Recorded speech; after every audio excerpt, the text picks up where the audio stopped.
Buenas tardes en este espacio, en el de la mañana. Comenzamos con la última parte de la jornada. Tenemos la intervención de Chema Lázaro, que fue también premio de innovación educativa en 2013, y a Javier Blumenfeld, pediatra del Hospital del Escorial y especialista en trastornos del TDAH. Bueno, tengo que contar una cosa antes. Lo que tengo que contar es que íbamos a hacer esto sin presentación, luego hemos decidido hacerlo con presentación, entonces hemos hecho pues lo hemos hecho así un poco rápido y por eso ha puesto lo de como regadera, porque no me lo ha preguntado. Bueno, y lo que sí quiero contar es que me parece tremendamente emocionante el ver tanta gente todo el día aquí un sábado interesada por la educación. Me parece emocionante porque me parece que es un caldo de cultivo de cosas muy bonitas y muy potentes, ¿no? Y me hace sentirme muy afortunado de ver un entorno que la gente está tan interesada por esto de la educación, ¿no? Y más por una cosa tan concreta como aprendizaje de servicio. Nada más. Chema, ¿empieza? ¿Empiezas tú? ¿No? Bueno, vamos a hacerlo un poco como si fuera un monólogo. ¿Un duólogo? Bueno, estamos en un evento de educación y no podíamos terminar sin un examen. Lo siento, esto a veces pasa así que por favor sacar boli y papel, que nos vamos a salir. Venga, todo el mundo con boli y papel, por favor. No estoy de broma, ¿vale? Ya lo habéis pasado suficientemente bien, ya es hora de trabajar la parte del esfuerzo, la constancia. Vale. Ahora, por favor, todos y todas las que tenéis gafas, os las vais a quitar y se las vais a dar a cualquier otro compañero que no use gafas. Y se las va a poner. Lentillas también. La lentilla se la ponéis al ojo del que tengáis en la derecha. Vale. Veo que esta no es para fácil. Ahora, todas las que escribáis con la mano derecha vais a coger el boli con la mano izquierda. Y todas las que escribís con la mano izquierda lo vais a coger con la mano derecha. Los chicos que se aguanten, que yo nada femenino.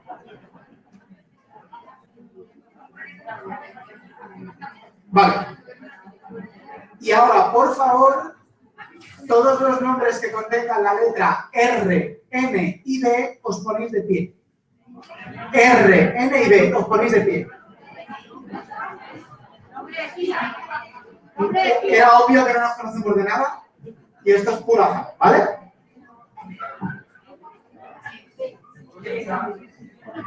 ¿Estáis? Empieza el examen. ¿Para quiénes? Para los sentados. Y para ti.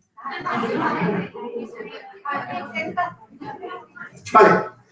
Empieza a dictar, por favor, y voy a repetir solo una vez.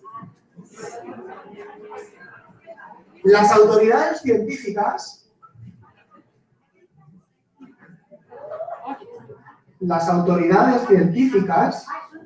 es un dictado. Le he dicho que las gafas no las quitábamos. Claro. Ese no es mi problema. Las autoridades científicas advierten, lo siento, las autoridades científicas advierten que el sistema educativo perjudica seriamente la salud. ¿Qué habrás hecho en la primaria? Las autoridades científicas advierten que el sistema educativo perjudica seriamente la salud. Punto y seguido. Esto hace mucha gracia, ¿verdad?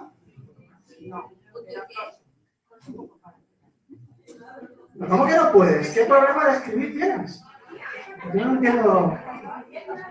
Esto... Lleváis toda la mañana cogiendo nota, luego el rollo... Después de más de 20 años, no me espero, corre y adáptate a mi ritmo, ¿vale? Soy el profesor. después de más de 20 años trabajando con alumnos con dificultades de aprendizaje, y sin rechistar que te vas fuera. Después de más de 20 años trabajando con alumnos, por favor, ¿te quieres esforzar un poquito más? Después de más de 20 años trabajando con alumnos con dificultades de aprendizaje, podemos afirmar que la mayoría de estas dificultades, no voy a ir más despacio, que la mayoría de estas dificultades están más relacionadas con el método. Sí, voy a repito hasta aquí. Se pueden preguntar, sí, preguntarme también con qué boli escribís. Después de más de 20 años trabajando con alumnos con dificultades de aprendizaje, podemos afirmar que la mayoría de estas dificultades están más relacionadas con el método empleado que con las peculiaridades neurobiológicas de nuestros alumnos. Punto y final, ¿os podéis sentar?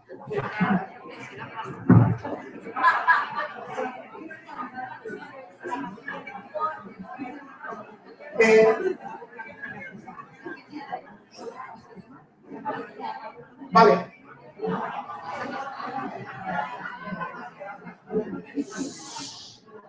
¿Me podéis decir cómo os habéis sentido? ¿Fatal, mal? ¿Agobiados? ¿Frustrados? ¿Eli? ¿Has pasado de todo? Muy bien. Físicamente, ¿qué habéis experimentado? ¿Os dolía algo, no? ¿Tensión? ¿Vale? Quería que se echara de clase. Muy bien. Pues esto que acabáis de vivir en 3 minutos, lo sufren cada día, durante cada curso, nuestros chavales con dificultades de aprendizaje. Cada día, cada curso. Se esfuerzan, trabajan, luchan, quieren llegar, pero les quitamos las gafas, les cambiamos el boli de mano, les ponemos de pie y les generamos un trastorno donde no existe. Y me encantaría que a partir de ahora empecemos a ver con esta óptica lo que os queremos proponer, porque queremos proponer un modelo educativo, como decía yo desde esta mañana, que atienda a la diversidad, donde todo el mundo esté incorporado dentro de ese sistema. ¿Vale? Así un pequeño ejercicio de empatía para que veáis lo que esto conlleva. En el aula hay que entender la heterogeneidad, ¿vale? No habéis tenido ninguna dificultad. Todos los que estáis aquí sabéis escribir, ¿no? Todos sabéis, más o menos, algunos tenéis trastornos de la vista que los habéis corregido con vuestras gafas, ¿vale? Pero qué casualidad que cuando cambiamos el método os generamos una dificultad de aprendizaje, ¿vale? Empezamos con esa vista, ¿vale? Dale, ven. Vamos a hacer como un viaje en el que os vamos a contar principalmente qué es esto de la neurodidáctica y cómo lo aterrizamos en el aula en 45 minutitos que tenemos, que va a ser a grandes pinceladas, pero yo creo que son cosas muy significativas, ¿vale? Vamos a hablar de conceptos como la neuroplasticidad, vamos a hablar de los turbos del aprendizaje, vamos a hablar de la relación que hay entre la emoción y la función ejecutiva y vamos a cerrar viendo algunas cosas prácticas que vamos a poder aplicar dentro del aula, ¿vale? ¿Os parece bien? Me parece 45 minutos. Venga, dale, venga. ¿Aquí? Bueno. Vale. Neuroeducación, neurodidáctica. Ahora neuro se llama todo, neuro. En realidad la neuroeducación, la neurodidáctica es simplemente intentar explicar qué es eso del aprendizaje. ¿Qué pasa en nuestra cabeza cuando estamos aprendiendo? Es importante porque yo creo que entender bien eso hace que se pueda entender con más facilidad cómo ser más eficaz cuando estamos enseñando, cuando queremos enseñar. ¿Vale? Siguiente. Esto me encanta, este tweet, primero porque creo que me escribe un poco a mí. Lo leo, por los que no lean, dice, doy clase, hago... No, este no es. Bueno, dice, soy experto en Flipped Classroom,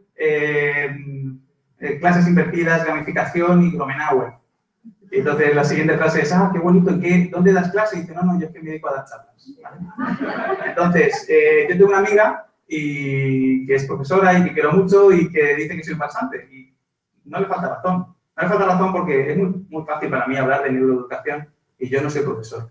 Digo esto porque una cosa es qué es la neuroeducación desde el punto de vista médico, o los problemas que podemos tener, que podemos discutir mucho, los problemas del aprendizaje, que es un poco a lo que me dedico, y cómo podríamos mejorar estos niños en el aula, pero no quiero que entendáis que os puedo dar clases de cómo dar unas clases, porque yo no soy profesor. Y yo creo que no solo que yo no debería daros clases, sino que habría que tener un poquito de respeto con los profesores, habría que trataros con más respeto de cómo dar clase, porque sois vosotros los que sabéis cómo dar clase, ¿vale? Siguiente. Bueno, siguiente. Entonces, esta me la voy a saltar porque voy a contar otra cosa. Quiero que sepáis, quiero que entendáis qué pasa. Ponme la de otra. Esta. ¿Qué pasa en nuestra cabeza cuando aprendemos? ¿Qué es lo que ocurre? ¿Vale? Lo que ocurre finalmente en nuestra cabeza es que se generan unas conexiones sinápticas fijas. El aprendizaje es ir a nuestra memoria a largo plazo, que la memoria a largo plazo es lo que somos. Nosotros hablamos, nos reímos, nos movemos, porque tenemos memoria a largo plazo. Si no tuviéramos esa memoria, no reconoceríamos lo que nos rodea, no sabríamos conducir, no sabríamos hacer absolutamente nada. Construimos nuestra personalidad con nuestra memoria a largo plazo. Y eso se genera con unas conexiones sinápticas. La sinapsis es una especie de puentes que se generan entre neurona y neurona. Y pongo esta foto, la anterior, estás spoileando. pongo esta foto porque esas sinapsis fueron descubiertas por nuestro premio Nobel de Medicina, Ramón y Cajal. Ramón y Cajal vio que las neuronas tenían unas conexiones entre ellas. Y por esto, pues no sé lo que es, pero esto es algo importante y desde luego lo era. Todo nuestro aprendizaje es porque se generan esas conexiones. Y nuestra finalidad, cuando entendemos que la finalidad de aprendizaje es generar esas conexiones de una forma eficaz, nuestra finalidad de aprendizaje es enseñar, es meter más conexiones eficaces en el cerebro. Y lo que queremos explicar, Chema y yo hoy, es cómo pensamos que es más fácil meter esas conexiones. La primera frase, bueno, pasa a la siguiente. Esto me gusta mucho porque yo me encanta el latín y bueno, ahí fue el profesor de latín que he visto y aquí la concejala también es profe de latín. Y a mí me hace gracia porque siempre, mi suegro también es profesor de latín y la frase cuando él dijo que era ese profesor de latín es bueno, eso para qué sirve. O sea, un profesor de latín que hace nada, pobrecito hombre.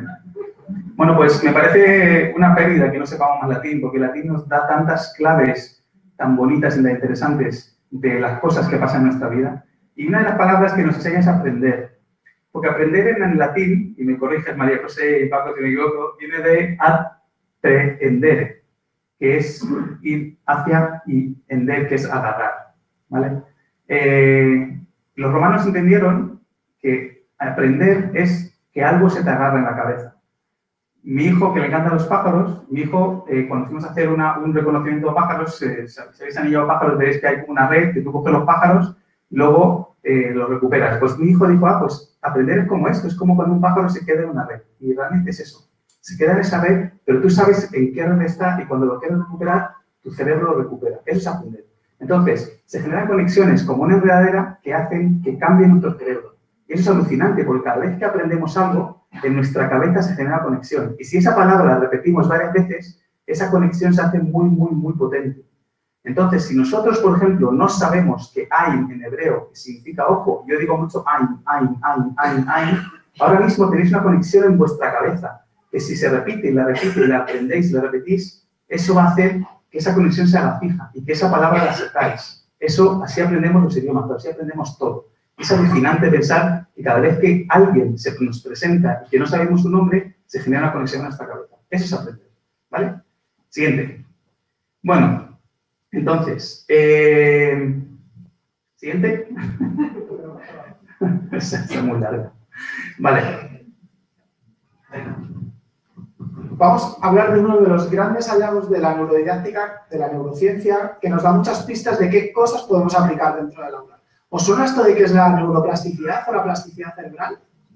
¿Sí? ¿Alguien puede decir más o menos qué es? La posibilidad de crear sinapsis, conexiones a lo largo de la vida. ¿De toda la vida? De toda la vida. Vale. Muy bien. De alguna forma, Hasta hace poco tiempo se consideraba que el concepto de la inteligencia era algo fijo, ¿verdad? Estático y que no variaba ni cambiaba a lo largo del tiempo. Con los estudios de resonancias magnético-funcionales sabemos que eso no es así, sino que estamos generando neuronas nuevas durante toda la vida y eso nos posibilita cambiar la estructura a nivel funcional de nuestro cerebro, ¿vale? De alguna forma sería como la paradoja de este río, ¿vale? Nuestras neuronas están prediseñadas para conectarse unas con otras, ¿vale? ¿Qué ocurriría si de repente aquí hay un derrumbe de tierra, se cae y tapa toda esta parte del caudal del río? ¿Qué pensáis que ocurriría? El río, de forma natural, tendería a buscar un nuevo cauce, ¿verdad? Esto es lo que hace el cerebro, exactamente igual. Si tú sufres un ictus en una zona y tienes la posibilidad de trabajar y irlo recuperando, el cerebro asumirá otras regiones nuevas, ¿vale? Esto es muy importante porque nos da unos primeros conceptos de la neurogénesis, nacimiento de nuevas neuronas, ¿vale? Y la epigenética, la relación que hay entre ese nacimiento constante de neuronas. Me encanta poner este ejemplo porque yo he nacido en una cultura en la que se consideraba que mi éxito escolar iba a estar erradicado en lo que mi madre y mi padre me habían heredado, ¿no? Y eso me habían dado unas cartas para la partida de mus, pero eso no me iba a delimitar de alguna forma el éxito que iba a tener. Lo que nos está diciendo la neuroplasticidad es que, independientemente de las cartas que tú tengas, lo que tenemos que enseñar a nuestros alumnos es a jugar esa partida de cartas. Y eso es lo que le va a asegurar el éxito en la vida. ¿Lo entendéis? ¿Vale? Dale. ¿Otra? Vale. Bueno, esto es uno de los estudios que se hizo de plasticidad con el típico que habéis oído de los taxistas de Londres, que tenían que aprenderse los planos de la ciudad y se pudo observar en el hipocampo, que es la región donde se almacenan los conocimientos a largo plazo, que llegaba a ser su hipocampo hasta 3 veces superior a un hipocampo normativo, ¿vale? Pero bueno, esto es como más anecdótico. Vamos a ver un estudio claro de plasticidad en el aula. Bueno, esta señora, Carol Dweck, no sé si la conocéis, pero la presento porque es brillante y excepcional, dividió a sus alumnos e identificó que existían 2 tipos de alumnos. Alumnos que tenían mentalidad de crecimiento y alumnos que consideraban que tenían una mentalidad fija. ¿Qué pensáis que es la mentalidad fija? No lo entono bien, ¿no? ¿Qué pensáis que es la mentalidad fija? Estamos entre el proceso. Que tienes poca capacidad plástica. Templado. Que soy como soy y no puedo cambiar. Eso me gusta más. Y la otra está muy bien. Lo que nos dice la mentalidad fija es que aquellos alumnos atribuían el éxito de su rendimiento académico a su capacidad. Mientras que aquellos que tenían mentalidad de crecimiento atribuían el éxito escolar a su esfuerzo, a su tenacidad, a su constancia, ¿vale? Y si veis el estudio, se pudo observar que aquellos que tenían mentalidad fija, sus resultados académicos se mantenían o incluso bajaban. Sin embargo, aquellos que tenían mentalidad de crecimiento subían. Entonces, Carol Dweck lo que hizo fue dividir a aquellos que tenían mentalidad fija en 2 grupos para hacer un primer estudio. A unos les dio formación en mentalidad de crecimiento y a los otros no. ¿En qué consiste la mentalidad de crecimiento? Muy fácil, ¿vale? 5 sesiones de 20 minutos en las que les contaba cómo funciona su cerebro. Cómo se generan estas conexiones nuevas, en qué se basan, unos breves conceptos de neuroanatomía y al terminar el estudio, fijaros qué casual lo que ocurría.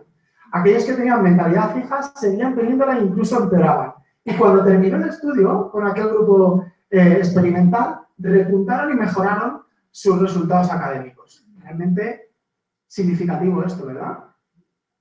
Y además, si observamos las áreas del cerebro que se están activando cuando los chavales empiezan a tener mentalidad fija, la actividad neuronal se ve que es bastante más activa que aquellos que tienen mentalidad fija, ¿verdad? ¿Cómo pensáis que podemos aplicar esto de una forma didáctica dentro del aula con nuestros alumnos? ¿Cómo podemos trabajar esta mentalidad de crecimiento con nuestros alumnos en el aula? ¿Vale? Un grupo heterogéneo. Atender a sus capacidades múltiples. Creer en ellos, ¿no? Generar expectativas positivas dentro de ellos. Tú puedes, creo en ti, eres capaz. Y hay una cosa que es muy importante para trabajar en esto, y es que de cara a nuestros alumnos, de alguna forma, lo que tenemos que es reconocer frente a ellos sus esfuerzos y no sus capacidades. Reconocer su trabajo en base a su esfuerzo y no su capacidad, porque de esta forma reforzaremos de una forma positiva a todo nuestro alumnado. ¿Vale? Primer concepto que me encantaría que os llevarais hoy aquí es este concepto de la plasticidad cerebral y cómo poder trabajarlo dentro del aula. Vale. Bueno, hemos visto la neuroplasticidad, es decir, el aprendizaje son cambios neuronales, concretamente la sinapsis. Hemos visto qué es el aprendizaje. El aprendizaje son sinapsis nuevas. Y ahora hay otra cosa que tenemos que saber, y de esto sabemos bastante. Realmente de todo lo que he contado hasta ahora no sabemos demasiado. Pero de esto sí que sabemos, y sabemos más, que son los turbos del aprendizaje. ¿Y por qué sabemos más? Porque hay enfermedades que afectan a estos turbos del aprendizaje y que nos han permitido aprender mucho sobre cómo funcionan estos turbos de aprendizaje. Estos turbos de aprendizaje son sobre todo dos. Bueno, son sobre todo dos. Vale, son sobre todo dos. Son sobre todo dos. Una es la función ejecutiva. La función ejecutiva es nuestra capacidad de concentración. Es esta parte que está en esta región del cerebro y lo que hace es que me permite planificar sobre plano. Es decir, es una capacidad, en teoría, solamente humana que permite hacer planes de cosas que no existen. Todas nuestras sociedades se han basado en esta función ejecutiva. Una sociedad de chimpancés de 20 y una sociedad de 20 humanos no hay muchas diferencias en las relaciones que se generan entre ellos. La gran diferencia se produce cuando pasa el número de 20, porque tienes que empezar a generar estructuras que realmente hacen que te las creas y que estén ordenadas. 150 parlamentarios sentados, bueno, es un mal ejemplo, pero 150 parlamentarios sentados no se parecen mucho a 150 chimpancés. Pongo otro ejemplo. 100.000 personas viendo un partido de fútbol, dame un ejemplo de 100.000 personas viendo un partido de fútbol, tienen unas normas que respetan más o menos. 100.000 chimpancés es imposible controlarlos en un espacio tan pequeño. Y es porque el ser humano es capaz de pensar más allá, de imaginarse leyes que, aunque no sean reales, en nuestra cabeza acaban siendo reales, ¿vale? Y eso es importante, pero eso es la función ejecutiva. Esa función ejecutiva se puede entrenar. Esa capacidad de concentración, de control de impulsos, de memoria a corto plazo, que es la primera estación donde empieza la información a pasar antes de pegarse a las neuronas, se puede entrenar. Es importante porque en un estudio que se hizo en el 2011 en la Universidad de Harvard, se dieron cuenta de que si en vez de meter contenidos, lo que hacen es entrenar funciones ejecutivas, los niños con funciones ejecutivas entrenadas, es decir, con capacidades de concentración y de control de impulsos controladas, tienen muchísimo mayor éxito que los niños en funciones ejecutivas entrenadas. Y eso quiere decir que si lo que queremos es una mejor capacitación académica de nuestros niños, sería mucho más eficaz entrenar sus funciones ejecutivas, ¿vale? Esa es la primera parte del turbo de aprendizaje, la capacidad de concentración, la capacidad de control de impulsos. La segunda parte del turbo de aprendizaje es la emoción. Es muy complejo definir lo que es la emoción, aunque todos lo entendemos perfectamente. Pero cuando nosotros nos emocionamos, aunque sea complejo de definir, es fácil de entender, ocurre una cosa, que en nuestro cerebro hay una región que se llama amígdala que se enciende, se activa. Y una amígdala activada mejora mucho la capacidad del prefrontal y de la generación de contactos, la generación de nuevas conexiones. Por eso, cuando algo nos emociona, se nos queda. Yo quiero hacer una pregunta que siempre la hago, la gente que ya lo conoce. Quiero que penséis, cada uno de vosotros, qué hacíais el 23 de mayo de 2012 a las 3 de la tarde. Que penséis qué hacíais, cómo ibais vestidos, en qué lugar estabais, qué pasaba en vuestra vida. Seguramente no tenéis ni idea. Ahora quiero que penséis qué hacíais el 11 de septiembre del 2001.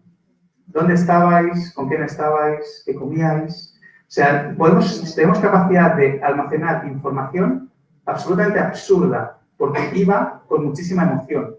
La emoción del aprendizaje es un turbo potentísimo. Hace que se me generen conexiones que sea capaz con muchísima facilidad de recuperar cuando me da la gana, porque lo he recuperado todos fácilmente, cuando me da la gana, de sacarlo y de acordarme de algo, incluso aunque no tenga importancia. Si usamos esos turbos de aprendizaje en el aprendizaje, realmente la capacidad de aprendizaje es mucho mayor. Hay un ejemplo que pone Francisco Mora con jirafas. Él dice, si yo ahora me convierto en una jirafa, ¿qué pasaría? ¿Qué pasaría en vuestra cabeza? sea lo que diga, os vais a acordar siempre, os va a parecer alucinante que yo me convierta en jirafa. La pregunta es, si yo me convierto en jirafa, diga lo que diga, se os va a quedar grabado, porque si no os he tocado, ¿qué he hecho en vuestra cabeza convirtiéndome en jirafa que habéis conseguido generar mejores conexiones? ¿Por qué no intentamos convertirnos un poco en jirafas, si podemos, para intentar generar mayores conexiones en aprendizaje? Porque el aprendizaje al final son esas conexiones. En resumen, los turbos del aprendizaje, que son los que debemos usar, son la concentración, la función ejecutiva más bien, y la emoción, la amígdala encendida. Voy a explicar con esta, a complementar lo que ha dicho Beni. Beni decía que los dos turbos es el botoncito azul, que sería como el on, ¿vale? Eso es la amígdala, y del on automáticamente pasa a la acción, ¿vale? Que es la función ejecutiva. Voy a explicarlo de alguna forma esto muy rápido. De alguna forma, nuestros alumnos reciben un estímulo exterior, ¿verdad? Algo que les hemos propuesto, una canción, una imagen, una anécdota, algo reciben de fuera. Si ese estímulo capta su atención, les emociona, les llama la atención, está relacionado con su vida diaria, tiene algún aprendizaje que pueda llegar a ser significativo, ¿vale? Esto que planteaban esta mañana de esos aprendizajes tan sumamente experienciales, lo que hacen es que activan esa amígdala, ¿vale? Esa amígdala, en milésimas de segundo, libera un neurotransmisor que es la dopamina, ¿vale? Esa dopamina es la encargada de conectar diferentes regiones del cerebro. Entre una de ellas, y la más importante, conecta el lóbulo prefrontal, donde están las funciones ejecutivas. Todas esas funciones ejecutivas son las que permiten a nuestros alumnos ser capaces de generar un banco de donación de sangre, renovar un museo minero, transformar los juguetes que tienen que donarlo. Sin eso, es imposible. Esto es lo que nosotros llamamos la ruta larga. Si ese estímulo que les presentamos no genera ninguna emoción, se queda almacenado aquí. Como que no genera emoción, no conecta al lóbulo prefrontal, con lo cual no hay ningún tipo de consciencia en el aprendizaje. Como la mayor parte de las cosas que nos pasan a lo largo de nuestra vida. ¿Vale? De ahí viene la importancia de Francisco Mora de no haya aprendizaje sin emoción. Tenemos que activar esa amígdala, esa parte de ese cerebro emocional para conectar esa función ejecutiva, ¿vale? Para que poder operar con ello. ¿Sí? ¿Cómo podemos hacer esto? Sabemos que hay muchos recursos dentro del aula que al cerebro le encantan y le apasionan para poder activar esa amígdala. Sabemos que cuanto más relacionado está con la vida de nuestros alumnos, más se activa esta amígdala. Sabemos que si somos capaces de conectar antigua con nueva información, más se activa ese cerebro emocional. También se sabe y se conoce que cuando se implica al alumno a través del hacer, de ese cerebro social que trabaja con otros y para otros, se activan regiones de este cerebro emocional. Es decir, cuando les sentamos en grupos de 4 y no mirándose los cogotes, como estáis vosotros ahora, se activa esa región, sí, pero es que se pierde un montón de información estando sentados como estáis. Porque no os imagináis lo que yo estoy recibiendo de vuestras caras. Y esto no se puede perder en el aprendizaje, ¿vale? Porque da un montón de información. Sabemos que la sorpresa activa sobremanera ese cerebro emocional, esa caja misteriosa que está cuando llegamos, ese profe que se ha subido encima de la mesa, ese disfraz que llega de repente el profe. Eso al cerebro le encanta. Hay otra estrategia que a mí me encanta y es, de alguna forma, tenemos que superar las expectativas que tienen los alumnos frente al tema. Imaginaos qué divertido es si en lugar de llegar a clase y empezar el tema de los números decimales, este día nuestros alumnos van a empezar con ¿hay vida a la derecha de la coma? Eso se pone a tope. Empieza a formular nuevas hipótesis, qué se sabrá vida, qué estará diciendo, qué estará relacionado, o lo típico que les decís a los alumnos. A última hora vamos a hacer no sé qué. ¿Qué les pasa durante todo el día? Profe, ¿qué vamos a hacer? ¿Y qué vamos a hacer? Y como tengan un partido en el recreo, olvídate de la clase de la mañana. Porque están todo el recreo estimulados con esa captación emocional. ¿Vale? ¿Entendemos algunos de los recursos? La importancia que entra esa relación de ese cerebro emocional con ese cerebro cognitivo.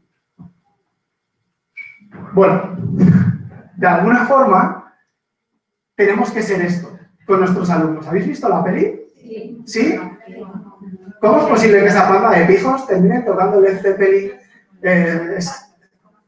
Se llama Escuela de Rock. Mejor en inglés, que pierde menos, que el actor gana mucho más. Bueno, la diferencia entre el modelo y el modelaje es que si de alguna forma nosotros queremos que nuestros alumnos amen eso que están haciendo, esa asignatura, ese APS que le estamos proponiendo, nos tenemos que mostrar nosotros como modelos. Porque es muy importante saber que los alumnos aprenden mucho más de nosotros que del contenido que le estamos impartiendo. Con esto no quiere decir que el contenido no sea importante. Quiere decir que si nosotros nos mostramos como un modelo de cara a nuestros alumnos, ellos van a aprender de nosotros. Estarán deseosos de responder y contestar a las expectativas que hemos generado, ¿vale? Y eso hace que el aprendizaje sea cada vez más significativo, ¿vale? Diferencia entre el modelo y el modelaje. El modelo es, chicos, en clase no se grita, ¿vale? Y es que yo hablo sin gritar. Ahora, el modelo es, chicos, en clase no se grita, ¡ven, te quieres sentar! ¿Vale? El modelo es muy bueno, pero el modelaje es horroroso, ¿vale? Y se aprende mucho más por el modelo que por el modelaje. ¿Ok? Vale. Bueno, esto pasa lo siguiente. No, esto... ¿Quieres dejar? Sí, pues quiero decir una cosa. Hay una cosa sobre lo que es la educación. Por eso ponía antes el tuit de Maestra de Pueblo, porque hay muchas cosas dichas sobre educación, se habla mucho, se dice mucho, todo el mundo opina, es como el fútbol, todo el mundo sabe, todo el mundo opina. Y yo realmente creo que hay modelos buenos. Para mí, personalmente, yo creo que el aprendizaje basado en servicios es de lo mejor y lo más sencillo que he visto. Pero también quiero dejar claro que depende mucho del modelo. O sea, yo siempre pongo el ejemplo de mi suegro, que es profesor de latín, y es un profesor excelente, es absolutamente convencional en sus métodos y en muchas cosas, pero es un profesor excelente. Y todos, la gente que lo ve en la calle, vive en un pueblo en Extremadura, pues lo quiere y lo adora, y es excelente porque le encanta lo que hace. Entonces, yo realmente creo que cuando hablamos de nuevas pedagogías, hablamos de cosas diferentes, hay que buscarlas, hay que hacerlas, pero también hay que conservar las cosas buenas que tenemos. Y hay cosas que funcionan y tenemos que preservarlas y conservarlas. Y no son tanto cosas que funcionan como profesores que funcionan. A un profesor como mi suegro, por favor, no me lo toquéis. Y no le hagáis nada, ya está jubilado hace mucho tiempo, pero no hagáis nada de cosas nuevas. Respecto al modelo, es tan importante el que los profesores crean el modelo que están haciendo, porque hay un montón de métodos de aprendizaje. Está el aprendizaje basado en servicios, la gamificación, Flip Classroom, hay un montón de cosas. Se puede usar muchísima tecnología en todos los aprendizajes, pero realmente si no te lo crees, si no es lo que va contigo, no lo hagas como profesor. Mi mujer le encanta el arte, pero odia el juego. Mi mujer sería una excelente profesora usando el arte, pero una espantosa profesora usando el juego porque no se lo cree, no lo entiende. Y eso es importante.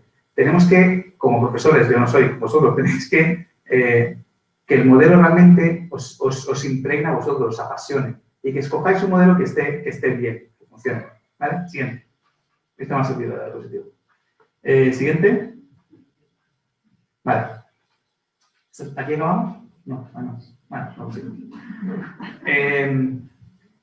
Hay una cosa que me parece muy importante en todo esto, que es el sentido. Y es donde creo que todo este modelo de emocionar como sea al alumno, conecta con una cosa muy importante que es el sentido. ¿Para qué estamos educando? Entonces, darle sentido a la educación es tremendamente importante, me parece tremendamente importante, es más, me parece lo más importante. Parece que todos había que hacer una reflexión de qué sentido, qué es lo que estoy buscando con la educación, qué quiero. Que mis alumnos sepan inglés, que puedan trabajar, que sean empleables, que sean felices, un poco una mezcla de todo, que tengan una buena estructura de personalidad. A mí en un momento cuando me piden que haga investigación sobre educación, que es una cosa que me pidieron, me parece tremendamente complejo. Complejo porque ni siquiera está claro qué estamos buscando, ni siquiera está definida. En medicina eso no pasa, en medicina yo sé lo que quiero. Quiero que la gente se cure de una neumonía, quiero que la gente viva más, quiero que la gente le deje dolor de cabeza. Tengo un objetivo claro, pero puedo conseguir mejor, peor o mejor. Pero en educación tenemos un objetivo claro. Ni siquiera está claro qué es lo que deseamos de nuestros alumnos. Entonces, cuando no tienes objetivo claro, es muy difícil investigar. Y cuando hay cosas tan importantes como la felicidad de nuestros alumnos, como la estructura de personalidad de nuestros alumnos, que son difíciles de medir, pues ya complica mucho más todo. Entonces, cuando empecé a hablar de qué es neuroeducación, hay una cosa que tiene que quedar clara en la neuroeducación. La neuroeducación debe ser el cómo aprende el cerebro, pero ahí acaba la parte científica. Y luego empieza la parte más filosófica de la educación, que es importantísima y que nosotros hemos avanzado muchísimo como sociedad usando la filosofía. Pero hay que entender que ahí hay gente que habla mucho de ciencia y bueno, cuidado con esa neurociencia de la educación, porque no se sabe demasiado, ¿vale? Para mí el sentido, fijaos, volviendo al latín otra vez, sentido era sensum, ¿no? Sensum. Sentire. Sensum. Y sensum, según la definición etimológica que encontré en internet, ya me corregís, era hacia dónde voy usando los sentidos, ¿no? Y eso es lo mismo que pedimos en educación, que tenga sentido la educación, hacia dónde queremos que vayan nuestros alumnos. Y yo creo que el aprendizaje basado en servicios, lo que le da a la educación es muchísimo sentido. Por eso creo que es tan potente, por eso creo que de unas formas directas e indirectas enciende la amígdala, que hace que los aprendizajes y al final, que es que se generen unas conexiones neurales, sea una forma tremendamente eficaz. Y ya está, ¿quieres estar con algo? Bueno, quería cerrar con sentido, pero ahora hablo del ejercicio. Más que el ejercicio, yo tengo una visión personal, una visión muy mecanicista del cuerpo humano. O sea, somos lo que somos y somos como maquinitas y ya está. Y entonces, esta máquina hay que cuidarla. Desde la neuroeducación, de las cosas que sí podemos afirmar y sí podemos decir con muchísima seguridad, con muchísima carga estadística, es que, y esto lo sabéis, para que el cuerpo funcione, el cuerpo, la maquinita, hay que cuidarla. Y eso a veces nos olvidamos. Entonces, nos olvidamos que para que un cuerpo funcione bien, antes de darle sentido, emociones, psicólogos, tal, hay que desayunar bien, hay que dormir bien.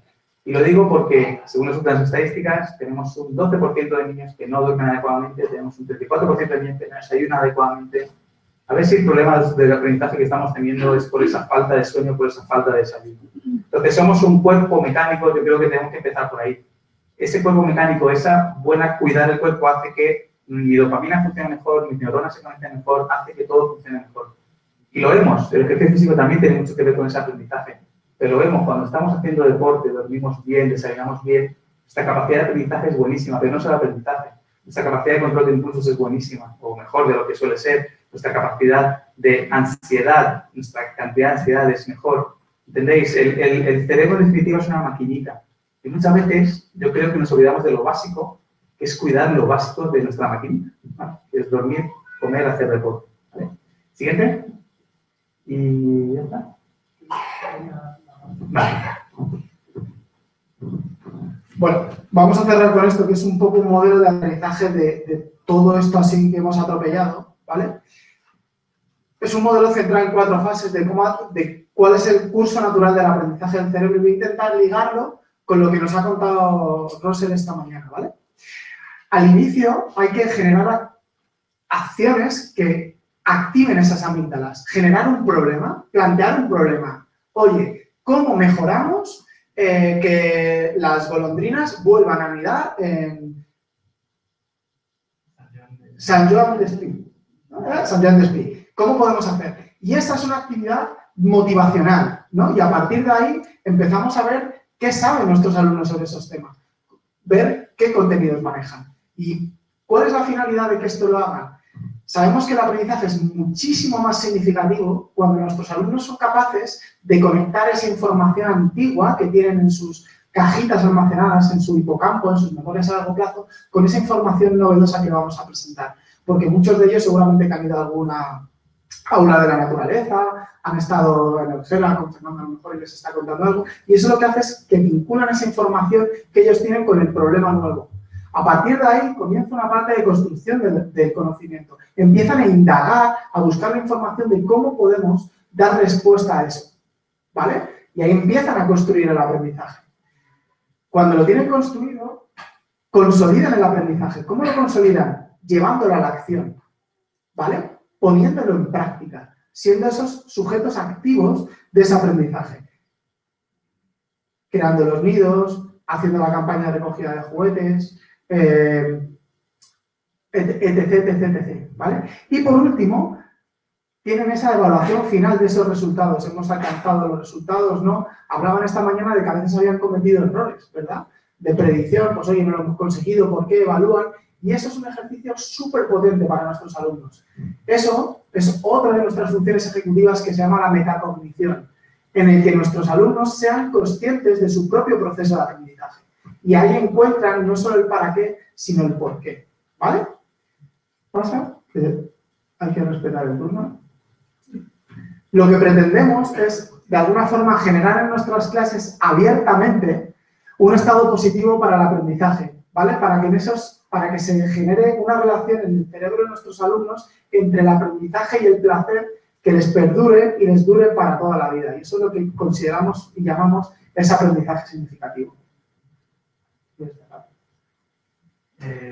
Bueno, nada más. Yo creo que simplemente que agradeceros esto, agradeceros porque yo creo que nos emociona a todos, a mí personalmente, pero a todos nos emociona ver esto, ver tanta gente interesada y con ganas.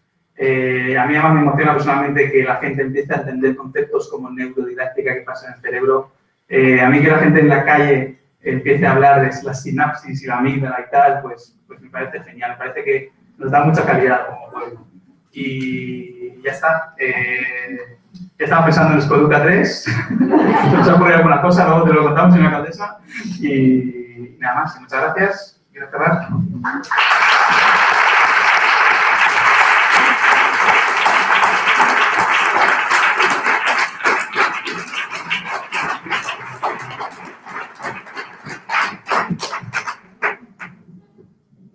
Muchas gracias.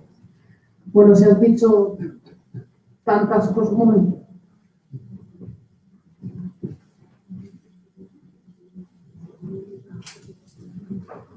Bueno, pues se han dicho tantas cosas muy tan interesantes que no voy a añadir nada más, porque el mensaje que tiene que quedar es este que nos han transmitido ahora Ben y Chema y también todo lo que ha habido a lo largo del día. Entonces simplemente voy a dar un poco de información práctica. Por un lado, que pasaremos una encuesta a todos los correos que tenemos, porque pensando en Escoeduca 3, mejorar y todo lo que nos podáis aportar, pues bienvenido sea. Nos gustaría también que todos los proyectos que se hagan en realidad, aunque sea un comienzo, lo que sea, en el correo de Escoeduca nos los hagáis llegar, sean de aquí, sean de fuera, no digo ya solo en los que el ayuntamiento pueda colaborar, cualquiera, porque aquí también hay gente de otras poblaciones, pues si conseguís ponerlos en marcha, por un lado para dar difusión, nosotros también desde aquí, y pues también por un poco hacer el seguimiento, pero que queremos que todo esto se transforme en proyectos reales. Por otro lado, en la web iremos poniendo ahora la información de lo que se ha planteado en las mesas con la persona de contacto, por si hay alguien que bien no ha podido ir, claro, que habéis tenido que elegir a alguna de las mesas, o simplemente no ha podido coger el contacto de la persona, pues que a través de la web podáis poneros en contacto con quien sea por correo. Me dicen que hay, los que habéis venido con los créditos del CETIF, que tenéis que firmar ahora a la salida, que no os vayáis sin firmar para que luego os puedan dar los créditos, está ahí atrás, ¿ya? Para que firméis allí. Y nada más, simplemente voy a nombrar a todos los que han colaborado como parte del agradecimiento, a la Comunidad de Madrid, a la Universidad Rey Juan Carlos, a Educación 3.0, a Blink Learning, a Narcea Ediciones, a Scholarship y a Newco. Y especialmente a Beni, como representante del hospital, pero a Beni, que ha trabajado con nosotros en esta organización, y al Ateneo, con todos los miembros que han colaborado también aquí. Y, por supuesto, el área de educación, pues que son los que han llevado también el grueso para preparar toda esta jornada.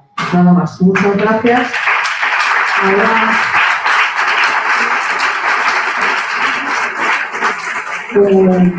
con el cierre, hay un pequeño concierto de la Escuela de Música de aquí de San Lorenzo que os invito a que disfrutéis de él también. Gracias.